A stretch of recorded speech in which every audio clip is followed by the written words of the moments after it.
guys, it's Debbie with Debbie J's Crafting Corner. Today I'm playing with the Delphinium etched dies.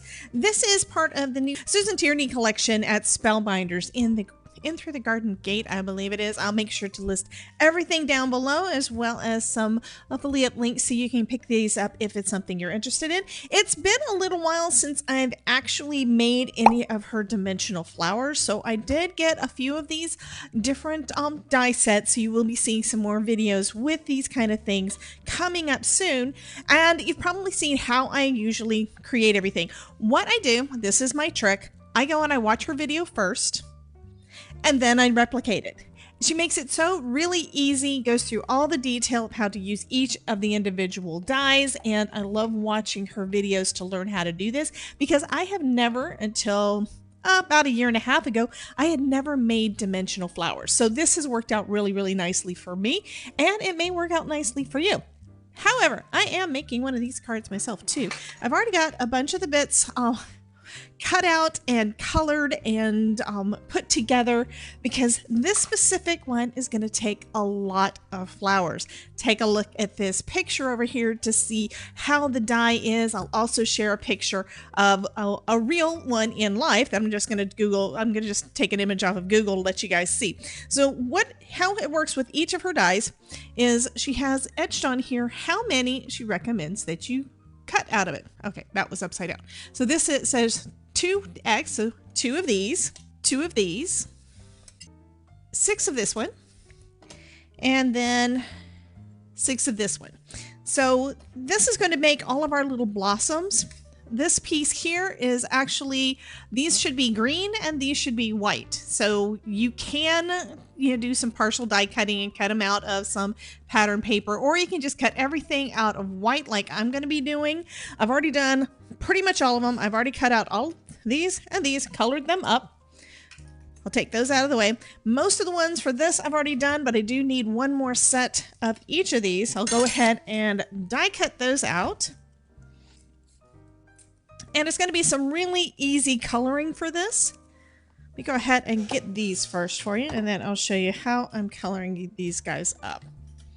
Okay, so what I'm doing, which is different than what Susan did, is I am leaving all of the cuts in the cardstock. It's going to make it easier and faster for me to get the coloring done.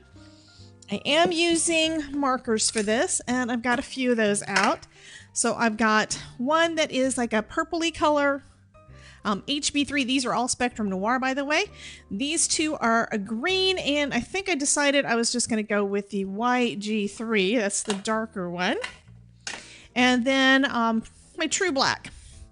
The True Black is just because in her video she says use pollen. So she's got, Spellbinders has pollen that you can get, but I do so few of these, I have not picked up any of the pollen, but you would want the black pollen if you're going to do that. And they're going to go on the tips of these after you get everything assembled. So I am actually just coloring the tips black, so it'll give that illusion. I'm also doing on the back of these. And in Susan's video, she said that you only really need to do the front on most of them, back on some of them. I decided to do front and back on all of them. Also, with my markers to speed up the process, I'm using the chisel nib to get all my coloring done. Now these guys, the petals, you're going to want to leave the center of each of those white. So I am coloring in from the edges and just leaving the center white. And that one came loose. That's totally fine.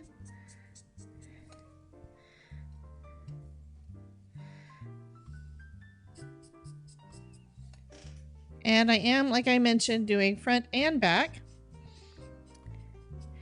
But leaving it in your cardstock does speed up the process a bit. Because that way you don't have to hold on to each individual piece and hope that it doesn't get away from you and all that kind of stuff.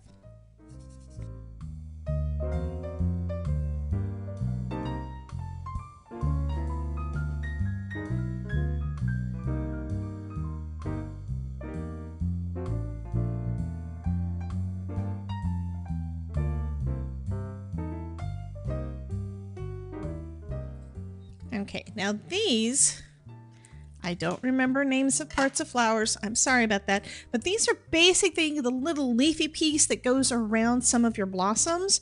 So I'm going to go ahead and color those in with the green.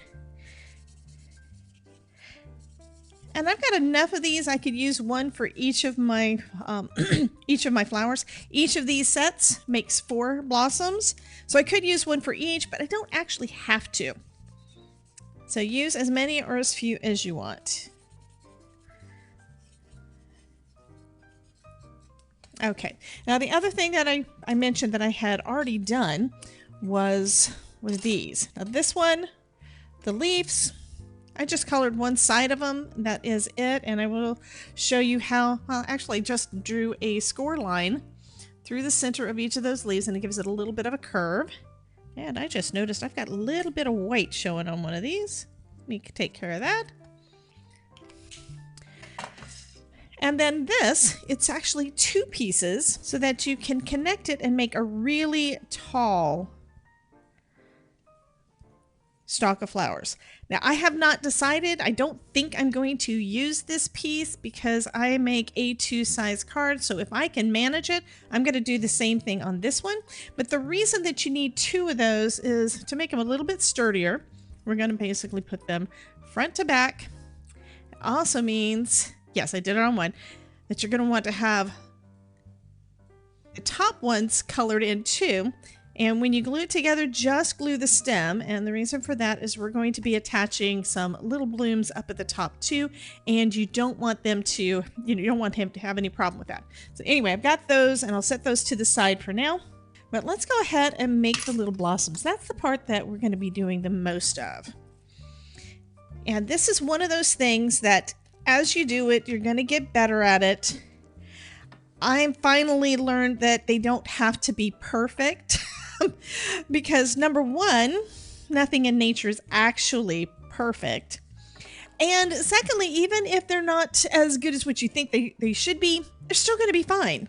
They wind up turning into these pretty little blossoms. So here's a few that I've already finished up. And I've even got a couple of them that don't, this one does not even have the little stamens or anything in there. So anyway, they are all, they look like little baby flowers. And what I'm going to be using is going to be this loop tool on the end of my tool-in-one from Spellbinders.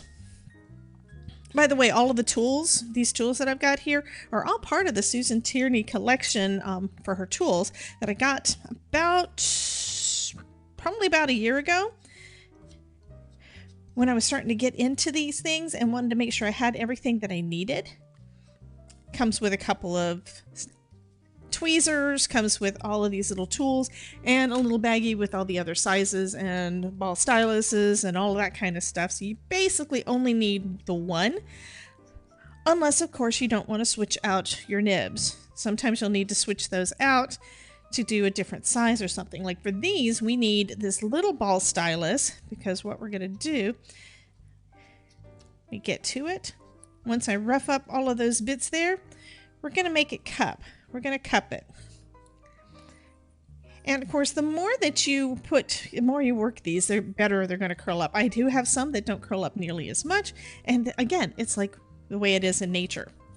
So I'm just going to do the same kind of thing with all of these. They just need to have all of those fibers in the petals broken down. And then we cup our little blossom there. And then what we're going to do is we're going to be gluing these guys together. Before I do that, I want to get at least one completely ready. So I'm going to pop out these pieces too, because we need one of these for the center, right? Okay, see how small those little bits are?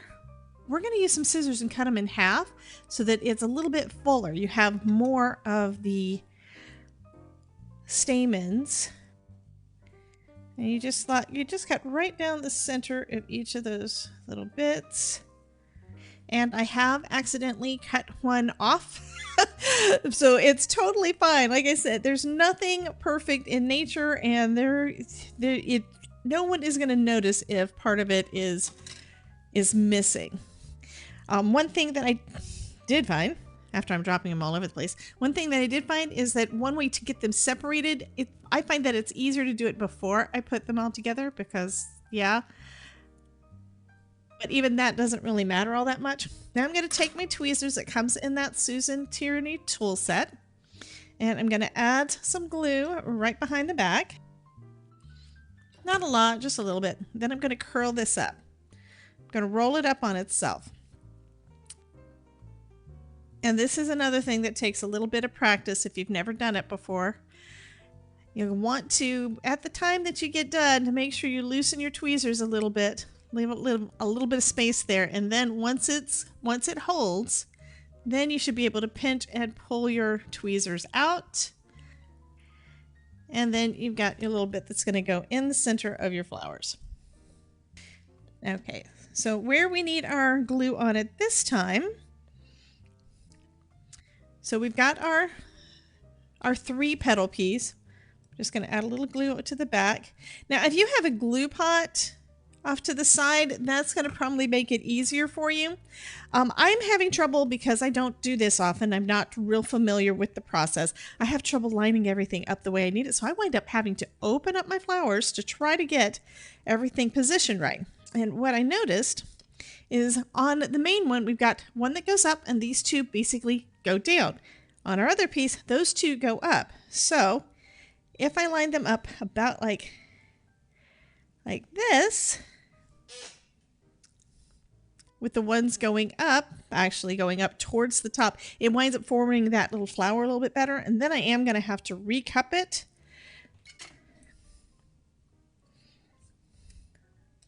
With everything all together as one piece. And then I can add a little bit of glue in the center here and add my stamens. And I'm just showing you guys the process I went through because it took a while. I was actually doing other things. It took a while for me to get that routine down so I could get these little flowers made a little easier. I'm going to go ahead and finish these up and then we'll start assembling everything together on a card. Okay, so I kind of made an oops. I got so excited about getting everything assembled that I assembled more than I need. Now, the reason I'm saying that is that at the very top, we need some kind of closed up blossoms instead of the full blooms. So I took a couple of them apart. We don't need the little stamens on the inside, and we need to make them basically like this. So this is one of the 2 petal. And so I've got one here where I've already been shaping the petals on it. I'm going to break it down a little bit more to make it curl up a little bit better. And then I'm going to cup it again. See that? So I'm cupping it, and then I'm going to pick that up and kind of pinch the edges of it. Try to make it kind of close up a little bit more. So I'm pinching at the base and kind of curling those petals around so that it makes a mostly closed little blossom. I'm going to do the same kind of thing with these big ones. Now they're not going to be as full because it's going to be either 2 or 3 petals instead of the 5. So that's a plus for this part. And when you press in the center here, I'm on my little foam pad that came in that Susan Tierney kit. It does mostly close them up, which is awesome. You should probably also do this with the pretty side facing down when you're doing this. And I, of course, just did everything the same direction, but I did color both sides of the petals, so I think they're going to look out okay. I'm going to finish that up for these other ones, and then, like I said before, we will be going ahead and assembling everything on our card. So I'm starting off with our stem, just adding a bead of glue all the way down.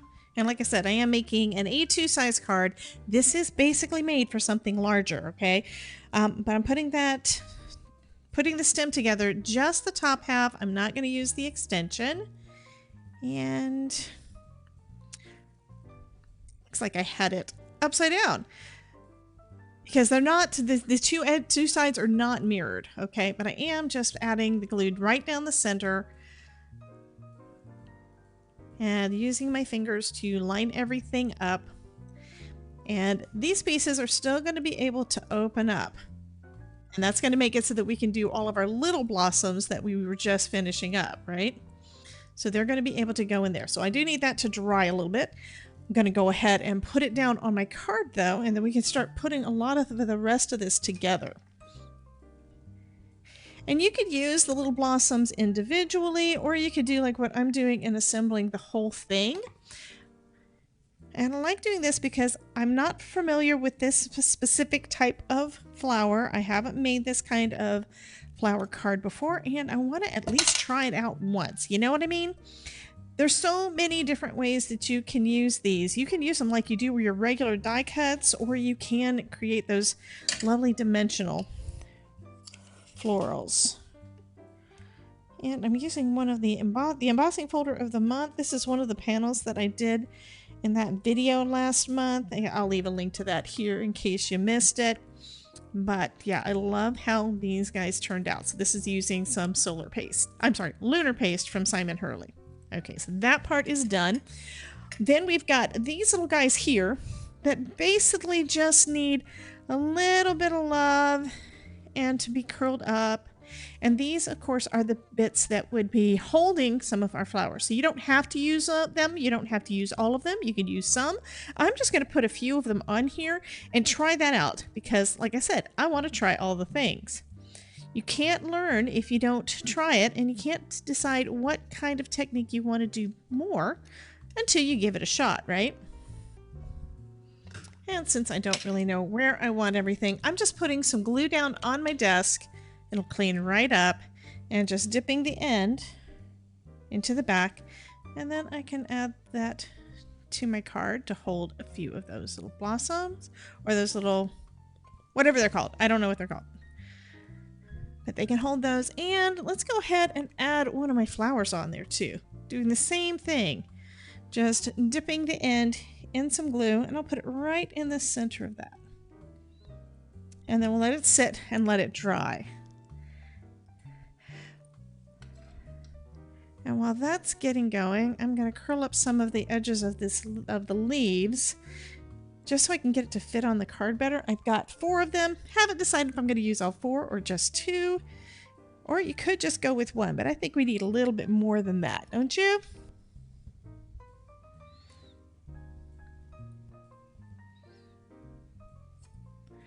And I'm thinking 3 may actually be just enough.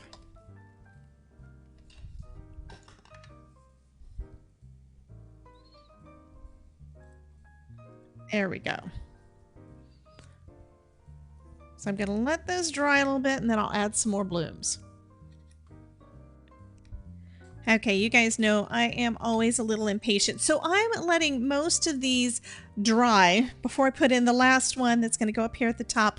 And while I'm waiting on that, I'm going to go ahead and put in our little buds into those other slots. So, yeah.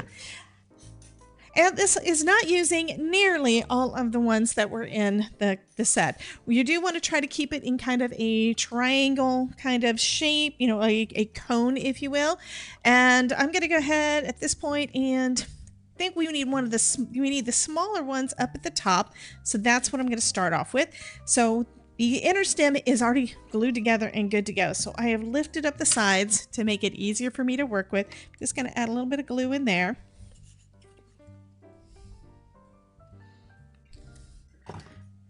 And then we're going to take one of our little blossoms.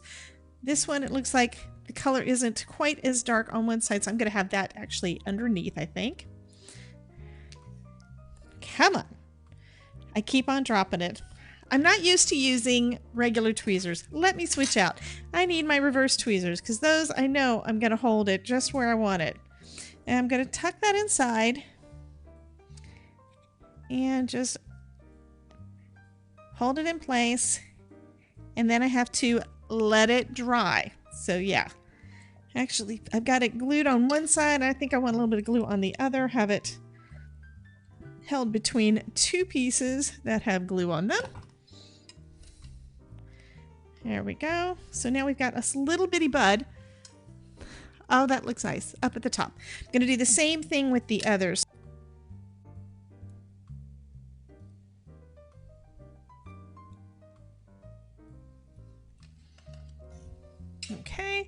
And I'm going to go ahead and these look like they have held pretty decently. I'm going to put one more of my full blooms right there in the center.